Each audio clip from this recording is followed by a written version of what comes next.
Hello everyone, আবার একটা নতুন ভিডিও নিয়ে চলে এলাম। এবছরের বিপত্তারিণী পুজোর দিনটা আমি কিভাবে কাটালাম সেটাই তোমাদের সাথে শেয়ার করতে এলাম। জানি এটা অনেকটা আগের ভিডিও, তাও ভাবলাম শেয়ার করি। যে কোনো পুজোর দিন আমার আর 5টা দিনের মতো হয় না। এই দিনগুলোতে আমি পুজোর জোগাড়যন্ত্র নিয়ে অনেকটা ব্যস্ত থাকি।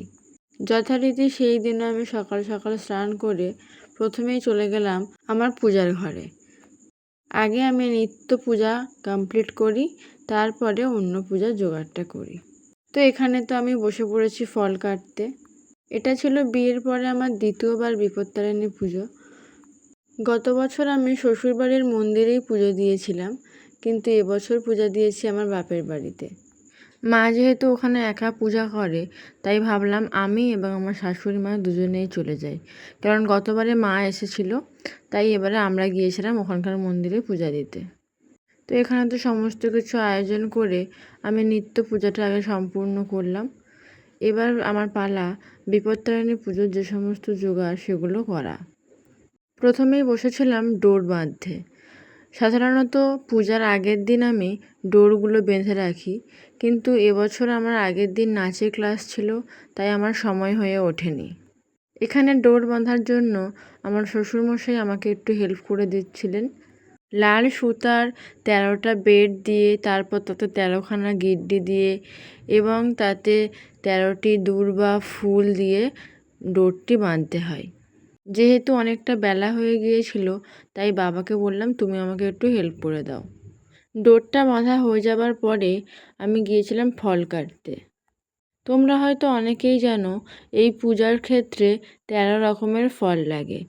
সকলের পক্ষে 13 রকমের ফল কেনা কখনো সম্ভব হয় না, তাই আমার শ্বশুরবাড়ির একটা নিয়ম আমি দেখলাম, একজন অনেক ফল কিনে আনে এবং সেটাকেই সকলে মিলে ভাগ করে নেওয়া হয় এবং অল্প খরচের মধ্যেই সেটা সম্পূর্ণ হয়। এই যে দেখো, আমরা সবাই মিলে এখানে ফল কেটে রেডি করে ফেলেছি। তারপর তো আমি একটা নতুন শাড়ি পরে তৈরি হয়ে নিলাম। অবশেষে আমি এবং আমার শাশুড়ি মা বেরিয়ে পড়লাম মন্দিরের উদ্দেশ্যে।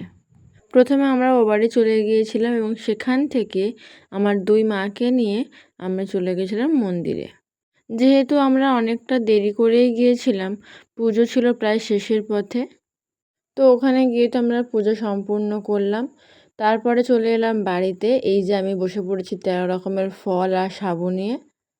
পুজো দিয়ে আমি সাধারণত ফল আর সাবুটাই খাই, কারণ সন্ধেবেলায় একবারই আমি লুচি খাই। হঠাৎ করে বিকেলবেলা আমার বরমশাইয়ের মনে হলো যে আমাকে নিয়ে একটু ঘুরতে যাবে, তাই একটু নদীর ধার থেকে ঘুরে এলাম। তারপর ওখান থেকে ফিরে এসে আমি সন্ধ্যাবেলা একেবারে লুচি খেলাম, আর আমি কিন্তু 13টাই লুচি খাই।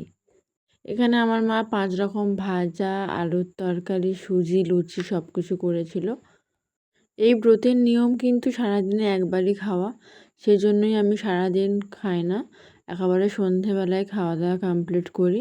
আর আমার শাশুড়ি মা দুপুরেই খাওয়া দাওয়া করে বাড়ি চলে গিয়েছিল, আর আমি সন্ধেবেলা খেয়ে রাতে বাড়ি ফিরেছিলাম। তো এইভাবেই আমার দিনটি কেটে গেল।